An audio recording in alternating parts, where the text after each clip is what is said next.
You are in for an interesting ride. Hello, everybody, and welcome to the ET Newsroom. I'm Joan Summerscales. It is July 13th, but it's 2023. I have a thing about 13s. They seem to come up in my life quite a lot. And I couldn't be more delighted to have Dan Willis with me as a guest. We're going to start off with some background material. I always like to know a little bit about the background of my folks coming on, and I know you do too. Dan Willis, welcome to the ET Newsroom. How are you? Joanne, I'm doing great. Thank you so much for inviting me out. My journey started back in 1969. I had a high-level top-secret security clearance in the U.S. Navy and Naval Communications. I was a high-speed code operator, and the code is something that they, when all else fails for communications, they use that. And so a ship off the coast of Alaska, the crew was witnessing a flying saucer that was shooting up out of the ocean, about 70 feet in diameter and going over 7,000 miles per hour. This was secret classified, going to Chief of Naval Operations. This seeded my interest in the subject. This is real, this is like a classified report. So over the decades, I've done a lot of research. When that came across your radar, came into your hand, so you had clearance to read it. Yeah, it was, coming across it was like a special code room. I had 9 ship-to-shore circuits I had to monitor and looking for the call sign. And I had to interpret the code and type it out, primitive stuff in 1969, right? Give it to the communications watch officer, which sent it off to Washington, D.C. Was this something that you were able to share or you didn't share with the rest of your comms team there? Because you were also the head of that. When you have classified information, you can't share it, with I just want that comms group would have known about that. Yeah, although the thought did cross my mind, I was thinking, I've took thousands of messages, and this one was so unusual, as I'm interpreting this, the glowing reddish orange, 70 feet coming off the ocean, it was off the coast of Alaska, by the way. I was thinking of making a Xerox copy of it and saving, but then you get $10,000 fine, 10 years in prison, not worth it. I sent a letter to the Office of Naval Intelligence under the Freedom of Information Act to try to get a copy of the report, to provide it when I testified in Washington back in 2001 with 21 witnesses, which many of them provided official documentation to back up their testimony, and each one of us stated we're willing to testify under oath. But unfortunately, they told me the ship's records were destroyed after a certain amount of time. So I wasn't able, unlike the other witnesses, provide documented proof. Fascinating. And I just wondered, because I just want to sort of put a fishing line out to your background, your family, because you grew up in a military family. And I'm just wondering if there was any activity regarding the UFO subject around your family, or knowledge of it, or whether it was ever even spoken of. Well, my father was a career Marine, in World War II and Korean War. He served on the USS Coral Sea carrier, which I find out later had a huge UFO encounter, according to William Tompkins, who was a U.S. Navy whistleblower. But, my father never spoke of anything to me. It never occurred to me to speak to him about it. Okay. No, it's interesting because I should have. Looking back at time, I should have said, "Hey, Dad, did you ever have any strange things happen when you were in the Navy, in the Marine Corps?"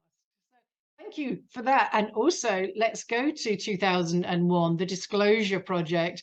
And some people may say, oh, that was 2001. But you know what? I still think it is one of the most important events that have happened in the UFO disclosure world. There was a lady whose husband worked at an RAF base in Farnham or Farnborough.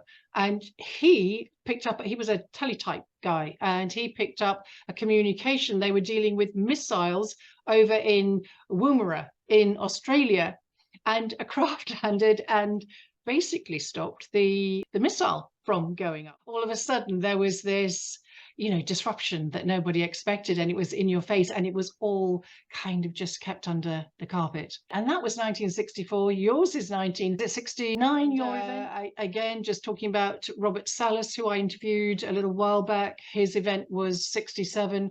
These craft, ours or otherwise, seem to be making quite a mark on the psyche of humanity, certainly the military element. Oh, unquestionably. Yeah, a similar incident happened Maelstrom Air Force Base in 1967, shut down and tipped ICBMs, in rapid succession. Yeah, it's interesting what brought about the 2001 event. Ever since President Eisenhower lost control in the mid-50s and basically had to sign a surrender agreement with Nazi infiltration and reptilian and gray extraterrestrials that were working in alliance with each other. The real truth sounds like such a science fiction story, but ever since Eisenhower was denied access, every president, CIA director, heads of intelligence, it doesn't matter who you are, has been denied access into these unacknowledged special access programs that were reverse engineering the extraterrestrial craft. There's actually a meeting I attended in 1993, the first time Bob Lazar ever went public outside of Area 51. I met with a group of researchers, and no recordings were allowed whatsoever, but I had my camcorder and recorded the full 2 hours and put it up on YouTube.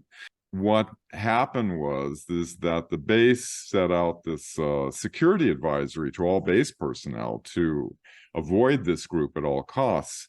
And on this list had a distribution list of these unacknowledged access programs like Cosmic Ops, Magi Ops, that were reverse engineering the ET craft like Bob Lazar was doing. Dr. Steven Greer, that same year in 93, had a meeting with the CIA director, James Woolsey, because Clinton wanted to find out about the UFO issue.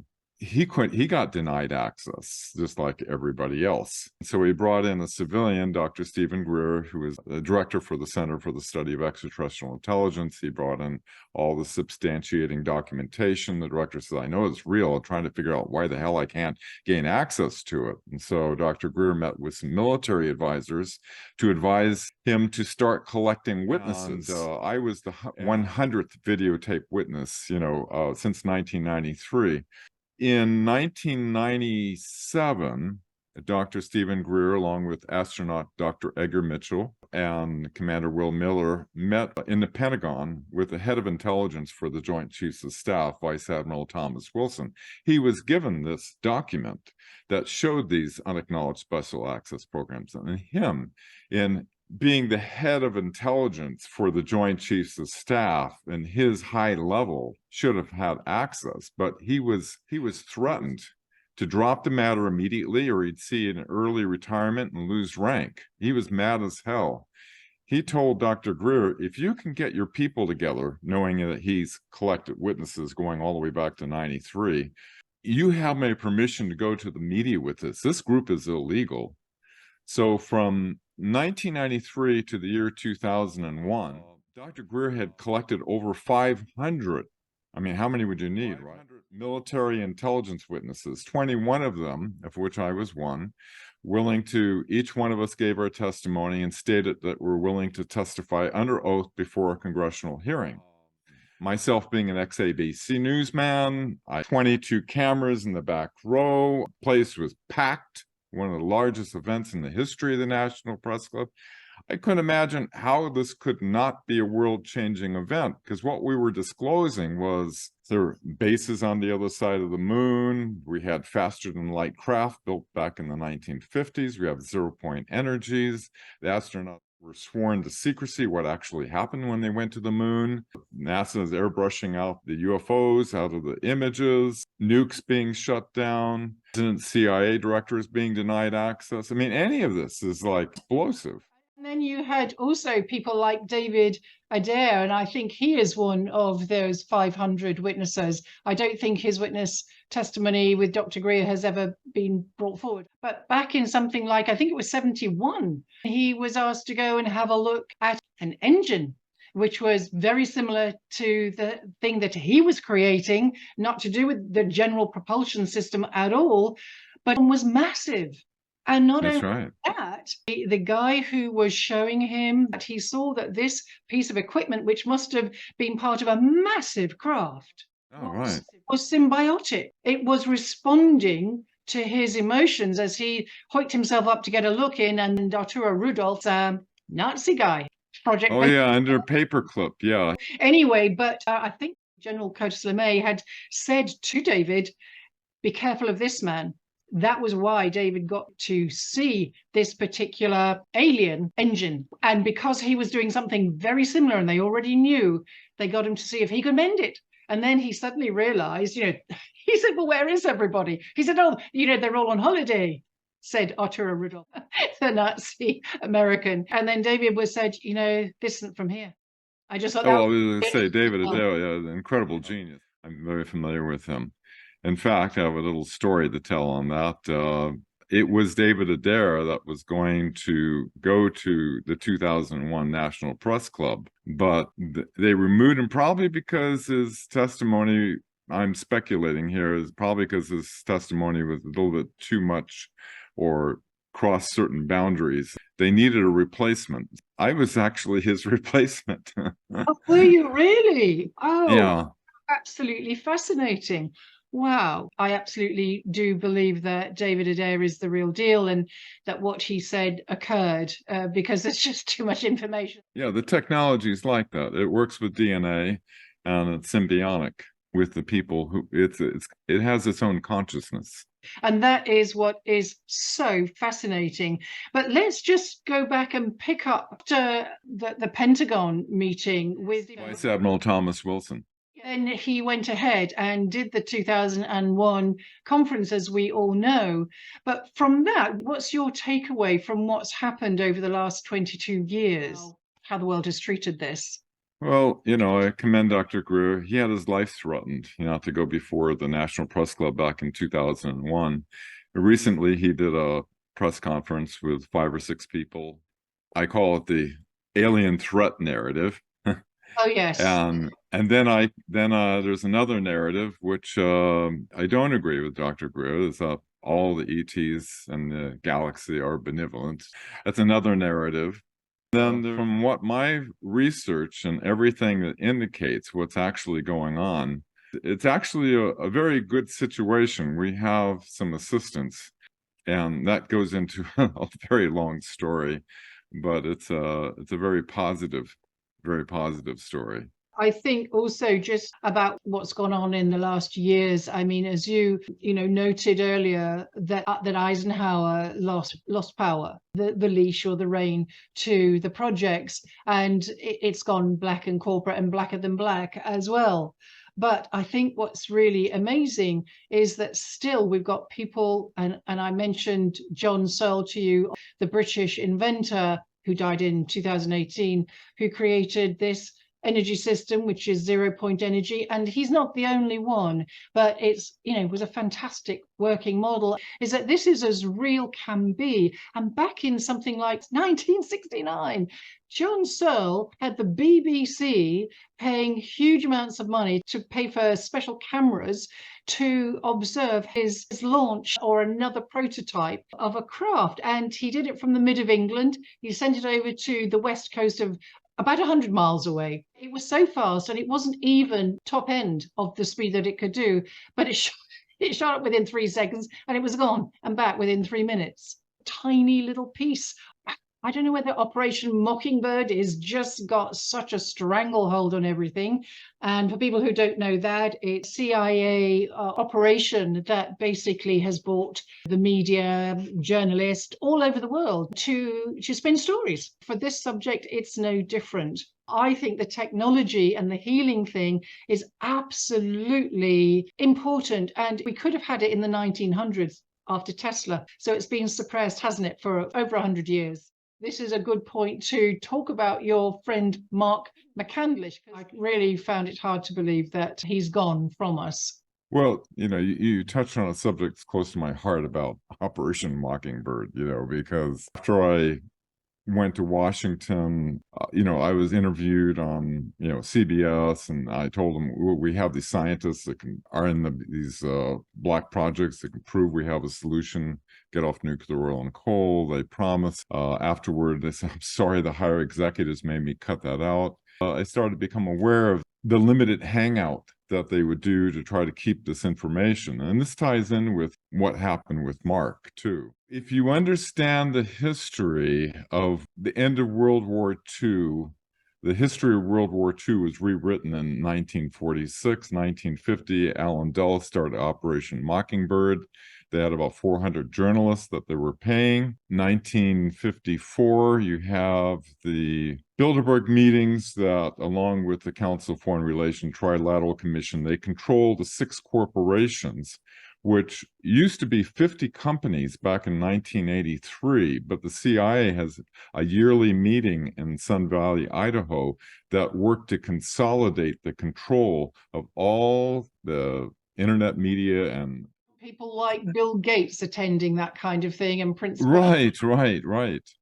And so what they did was they consolidated the control down to 6 corporations that control everything you see and hear. That's why the narrative is similar across, New York Times, Washington Post, CNN, MSN, the long list that they control. A media company out of Hollywood wanted me to write an article on the control of media in regards to the UFO issue. And after I saw what CNN and the rest of the media did, I thought I was going to be part of this world-changing event that was going to release these technologies, and the scientists had come out. The Bush administration denied the congressional hearing. And so I volunteered, and for 10 years I met with scientists and inventors. We had a database of about 300 scientists and inventors, and it was just one horror story after another. After 10 years, I just gave up. So many of them received national security orders and that sort of thing. Some of them were murdered, suicided, and so forth. So they keep a tight lid on this whole thing, and they keep a tight lid on the media and what the people perceive.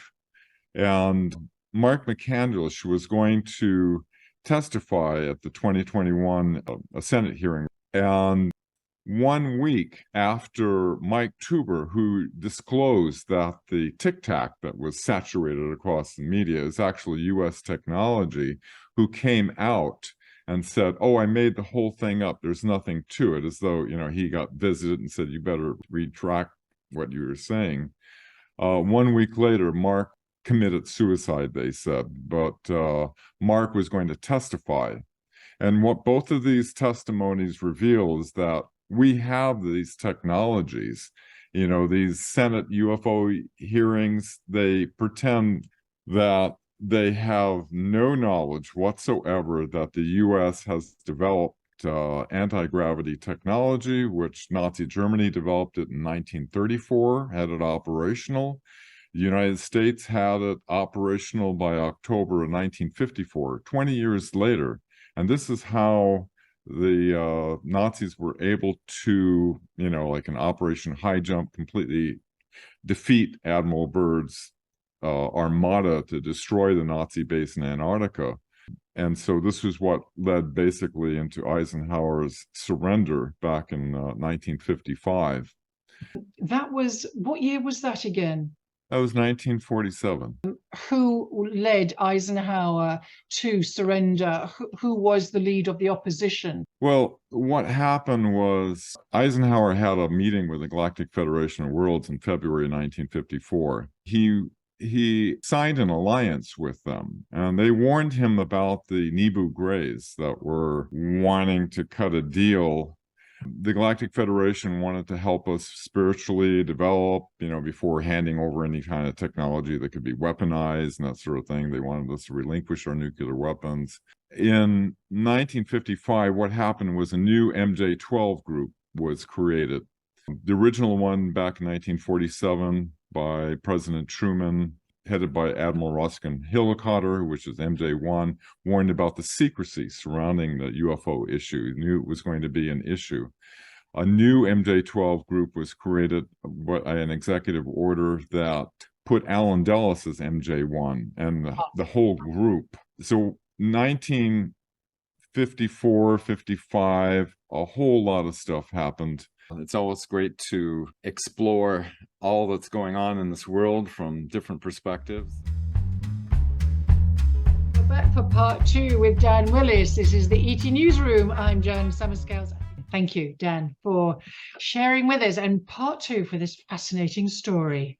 It's a story that the people of Earth have been denied, and they need to understand in order to understand what's happening in the world today. You know, the Nazis did very cleverly. They had a plan before the end of World War II to infiltrate in, and they effectively did. And they took over control. They wanted to create a matrix of perception, take over control of the media, aerospace, pharmaceuticals, you know, all kinds of different aspects that they effectively did. The turning point, where we're in our last exciting episode of President Eisenhower was meeting with the Galactic Federation of Worlds back in February 1954, who wanted to offer spiritual evolution to help us to, and before turning over technology that could be weaponized and misused, but there were elements that didn't want to relinquish our nuclear weapons. So what happened, Eisenhower was planning, there was one of the witnesses there, Gerald Light, who said that it's his conviction that he believed that Eisenhower was going to go on radio and television in May of 1954 and reveal all of this to the world. Really? But he never got to. And the Galactic Federation of Worlds tried to warn him about the Nebu Greys, who were wanting to cut a deal with our government, that they couldn't be trusted. And so, which was the group that was originally created by President Truman, was headed by Admiral Roscoe Hillenkotter, MJ1, who warned about the dangers of secrecy regarding the UFO issue and that it could be misused. So what happened is a new executive order was made, and a new MJ12 group that were Nazi sympathizers and on board with the cabal, you could say, headed by Alan Dulles, of all people, and MJ1, who was infamous for the Nazi infiltration. They cut a deal because they wanted technology, and the Galactic Federation of Worlds wasn't willing to give that type of technology right away.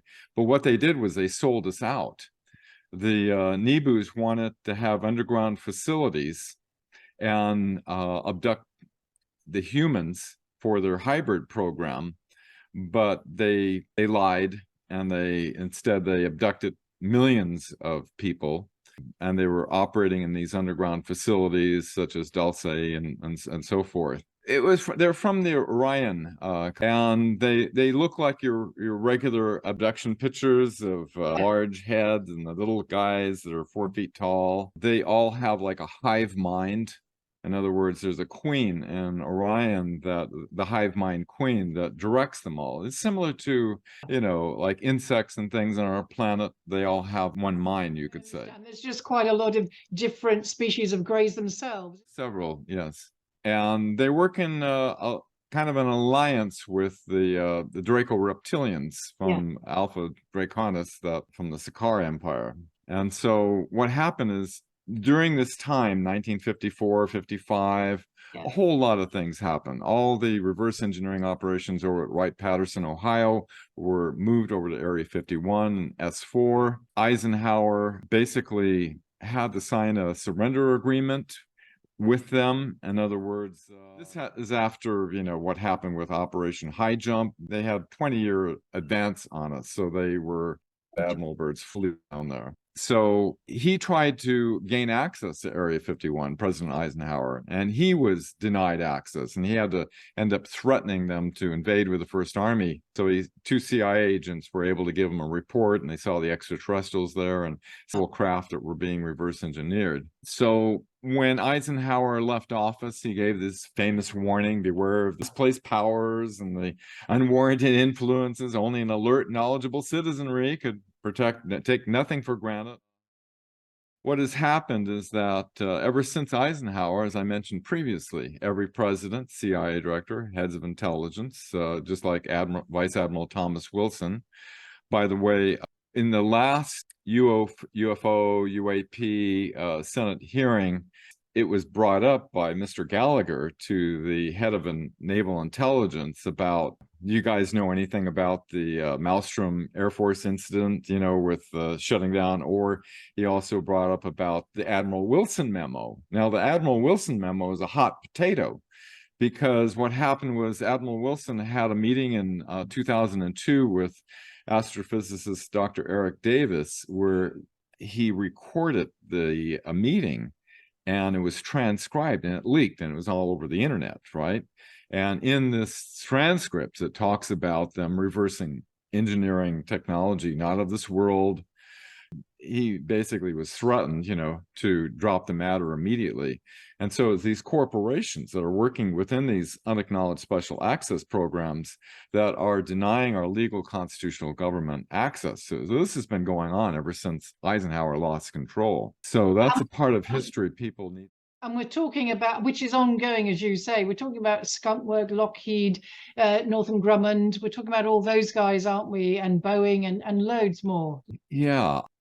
It's interesting because the recent events that have been happening, as was revealed to John Peterson, head of a U.S. Navy think tank in Washington, D.C., called the Arlington Institute, that he had 3 independent sources that the regressive extraterrestrials, in other words, the reptilians and these grays, were removed from our solar system back in 2021. Right now, these dark elements on our planet that had these assistance from these ET overlords, you could say, no longer have that available to them. And this was done by the Galactic Federation of Worlds, who operates by a prime directive. The whole, Star Trek episodes were actually Office of Naval Intelligence working with the Galactic Federation of Worlds in order to seed these concepts of prime directive, warp drives, wormholes, all these things into the public mind for the future. And Roddenberry worked with Phyllis Schlemmer, didn't he? I mean, he spent, I think, about 3 months with her because she was bringing through channeled information from, the Council of Nine and Deep Space Nine, all the rest of that. So he had a good grounding in all this material. Junior, who his father was Leslie Stevens Sr., Office of Naval Intelligence, was a contemporary of Admiral Rick Oboda, who was working with the Navy spies that William Tompkins revealed that were embedded within the Nazi secret space program in Antarctica that we were trying to catch up, and they were giving information. Leslie Stevens Jr. was the creator of the Outer Limits series, and Gene Roddenberry was on his set working with him. And basically, the Office of Naval Intelligence gave, from the Galactic Federation of Worlds, the whole script of Star Trek, and also the prime directive, which was interesting. My friend Dr. Michael Sala did some research and found that Thor Hanaredion, my dear friend Elena Nan, who was abducted by these grays when she was 9 years old, and they had to repurpose an implant that was put into her as a quantum communication device, has been having these exchanges with the Galactic Federation of Worlds and is acting as an emissary for them, giving information. And I've done extensive research and have validated at least 18 different points that she has brought up that can be scientifically verified, where other people who have been attacking her and so forth cannot. Well, perhaps this would be a good moment, because a lot of people won't be familiar with what she's been putting out. Can we have a look at some of those points that have been verified? 18 different points that I've researched that corroborated with what she was saying. I can give 3 examples. She wrote a book, A Gift from the Stars. See, the way it works with these implants is what she sees and hears, they can see and hear. And what they see and hear, she can see and hear when it's connected, right? And it's quantum. So, she can be on other galaxy, and it connects. She was given access to the Galactic Federation of Worlds database and the images and what planets each of the she detailed 110 different extraterrestrial species, and she wrote a book called A Gift from the Stars. In the book, for example, she talked about this one species that living in Proxima Centauri, and she gave notice that there was 3 planets on Proxima Centauri. It wasn't until 2 years afterward that NASA has just recently been able to have the ability to peer into space deeper and verified exactly what she said, that there was 3 planets on Proxima Centauri, things you can't make up. Another one was Thorhan says, watch Neptune. Everybody's going to be talking about Neptune in the next week or so. There was nothing about Neptune, right? And so what's happened is ever since the galaxy was kind of cleared out, our solar system rather, the intergalactic confederation ships, which have about 500 parked behind Jupiter, have activated these arcs throughout our solar system. There's these space arcs that are buried on the moon and Mars and all over the place.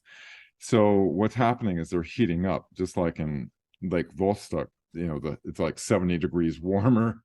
What happened was the one was activated on Neptune and it started heating up. All of a sudden, Neptune, has been going cold, and all of a sudden it's like heating up, and it's this large orange spot in the south pole of it. And all of a sudden, all the scientific papers are talking about Neptune, just like Thorhan said. Another one that's amazing is that Thorhan was on Mars. They're doing, since the Draco were removed from Mars, and the Dark Fleet of the Nazis who had entered into an alliance with them, they've been purged out of our solar system. And so they were doing terraforming operations on Mars. He communicated to Elena saying, we're doing terraforming. We just had a huge quake while we're doing terraforming operations. Whenever she gets intel, she immediately emails Dr. Michael Sala, who documents this. It's just a few days later, NASA, who set a seismometer on Mars on one of the previous missions, recorded the largest quake on Mars ever recorded in our entire solar system. Stuff you just can't make up, right? I've been in 1977, I had an ET Kundalini opening experience, and the ET, which she identified as an Emethor, a benevolent-looking being, that was giving me information about the structure of the matrix of reality, of all things. And it put this burning passion in me, different cultures and things as some kind of sacred thing, but it's, a scientific understanding we don't fully know. IBM's head scientist, Dr. Marcel Vogel, set up a laboratory. I knew him. I drove up and he invited me to be a research associate. And so I worked with him in the study and research of the interface of consciousness with crystals. And so I did a show last year, and it was like April 2022 rather, and normal about the disclosure stuff, that I'm familiar with. And she said, well, you worked with Dr. Marcel Vogel. And he says, well, Thorhan's younger brother is going to a university in the Pleiades and learning how to terraform planets. So he knows a little bit about crystals and things. And so I said, she said, well, we could ask him some questions. And so I've been in communication with him for over a year, and we've got like 117 pages of question and answer. And he's giving me technology instructions that are being authorized by the Galactic Federation of Worlds to share with our planet. Amazing technology that opens up a wormhole. Another one, it generates Phryll, which is a beneficial technology, is what they use on their planet Era.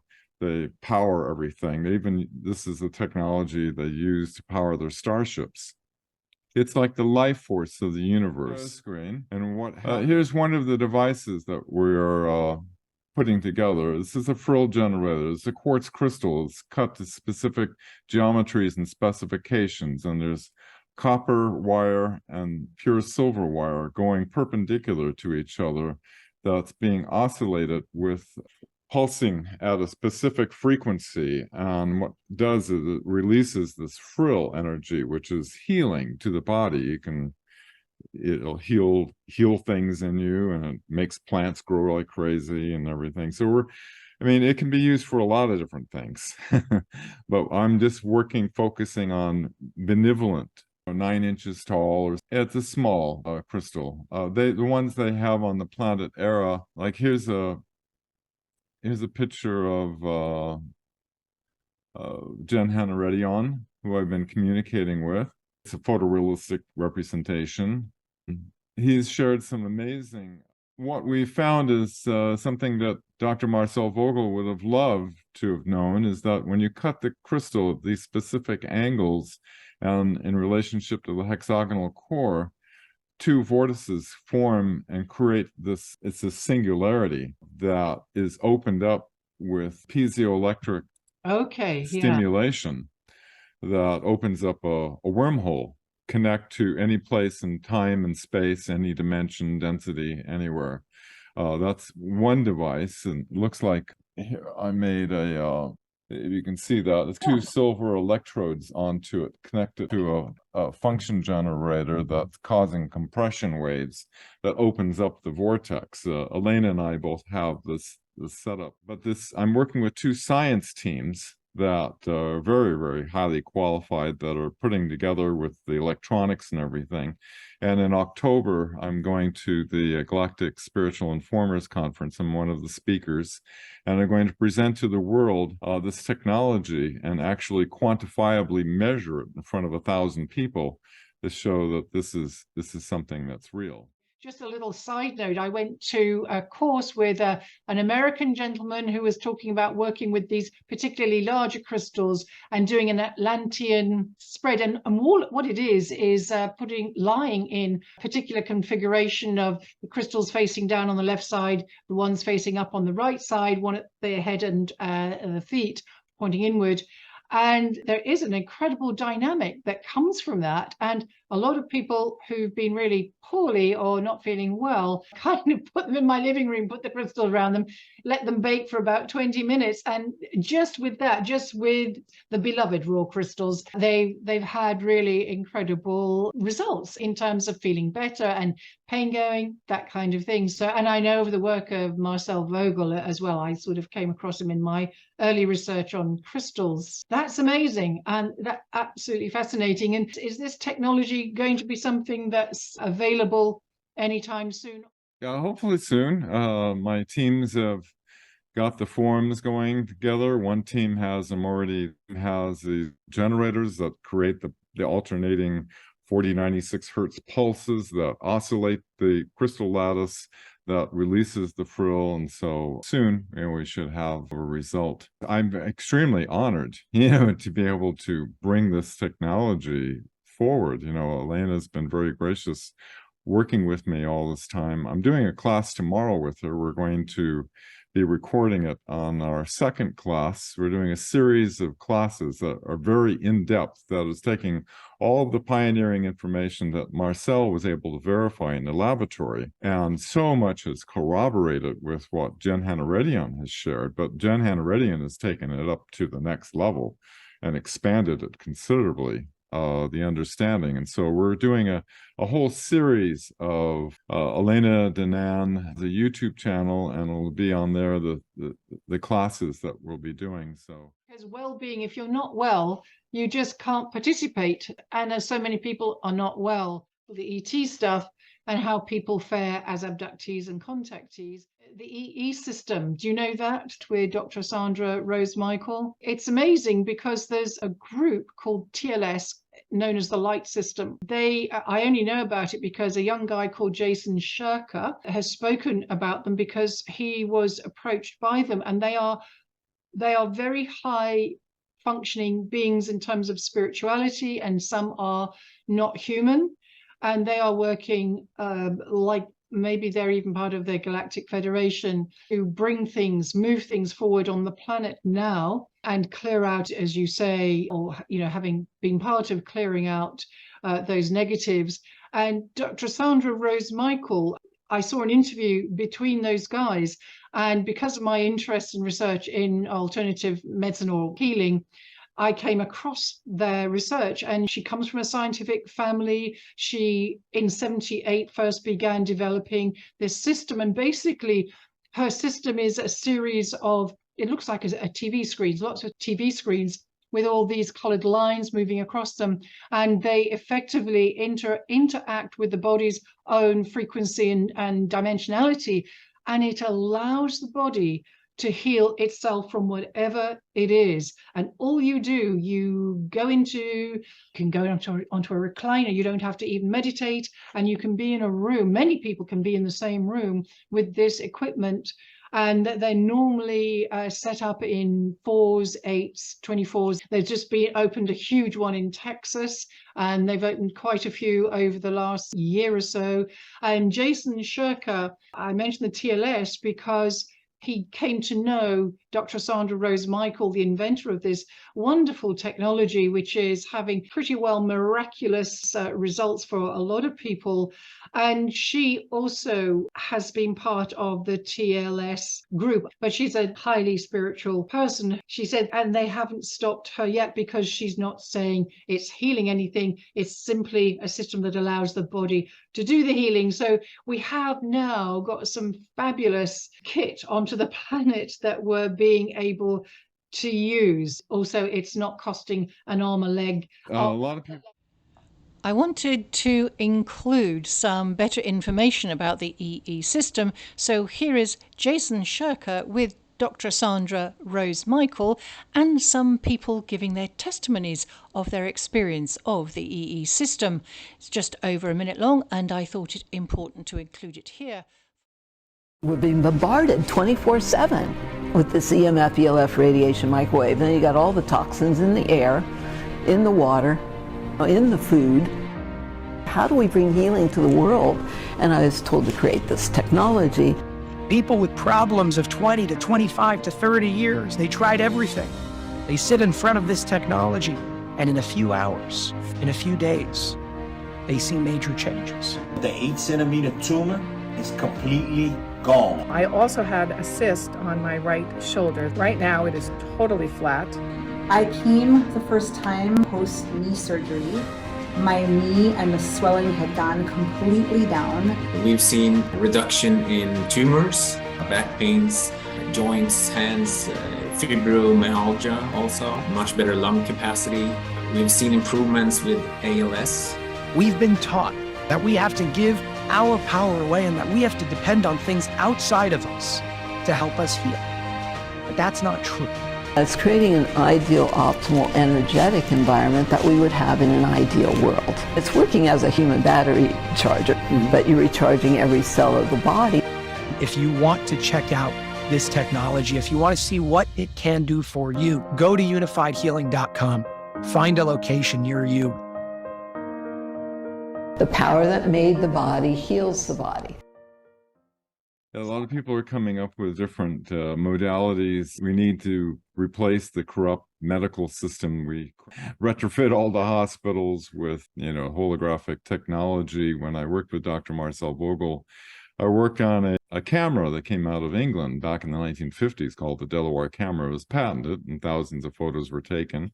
And it had the ability to holographically tune through time. You could take a photograph of somebody and you could move it forward and backwards in time. And this substantiated what Alex Collier, who's an Andromeda contactee, says how the med beds work is they take they actually call it a camera. They take a photograph of you and it goes all the way back to your conception. And what they do is they pull out slides in time when all your body parts were optimal. Yeah. And then they overlay that. And like Jen Hanna-Redion says, the universe tends toward perfection. So when you overlay, the body will regenerate and repair itself. And this is how the 20 and back program, worked, where people do 20 years in space. They age regress and time reverse them back to the point of enlistment and wipe their memory. And they start to having, total recall later, about 20 years later after most people. Okay, just to Um, preface that in case people don't know what you're talking about, you're talking about the secret space program. The fact is, we know we are kept in the dark so much. Well, our event back in 2001 here inspired, a UK hacker, Gary McKinnon, discovered the US Navy's secret solar warden program that put the poor guy away for 70 years in prison. Protests outside the Home Office one time. I was with his mum and some exopolitics team from the UK. That was one of the solar warden program actually launched back in the 1980s. Some of the first witnesses that were having total memory recall were like Michael Ralph in the year 2000. 20 years go back, 1980 to 2000, and then all of a sudden in the year 2000 forward, you have all these people starting to claim, I remember what happened, and a lot of them are corroborating with each other. What's interesting about the med beds is that, my friend Elena, she goes off planet. They take her physically, and she went into a facility in the moon where they have this huge facility where they have huge amount of these med beds. Now, these are extraterrestrial technology that's thousands of years way ahead of, although there's some brilliant minds on the planet that come up with some very clever things, it doesn't compare to the medbed technology that is, I believe, waiting to be released as soon as we clean house here on the planet, so to speak. It should be incredible, because it'll heal anything. Add, hundreds of years onto our life. Being able to live well and support the planet at the same times. Average lifespan right now is like 75 years. That means I only got 1 year to go. I've been through combat action in Vietnam and seen a progression of things that has led up to today's world, and what we used to think as growing up in the 50s and 60s, what science fiction was, is now the new norm. The world that is potentially able to unfold before us is so incredible. My great-grandfather was the president of the Homeopathic Medical Society that was up against fighting Rockefeller at the time. Oh my God, I love homeopathy. Oh, I swear by it. I've had such brilliant results from that.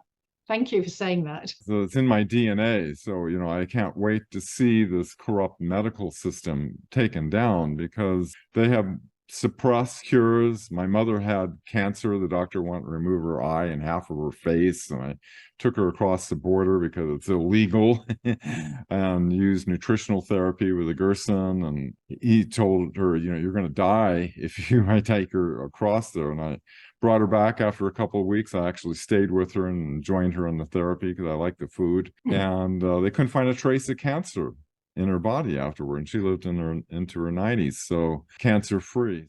Well, have a look at the Sandra Rose Michael material as well, because that's beginning to take hold now in the US mainly. The time just flies. It was that we can go into all this. The wonderful thing is that Thor Henredion has given to General Van Herk this disclosure plan. And he said that the plan is genius, and you'll be surprised at the end. In other words, they have this brilliant plan that's going to start acclimating our civilization. Fantastic. And do we know when that might be? Yeah, it's eventually leading up to contact.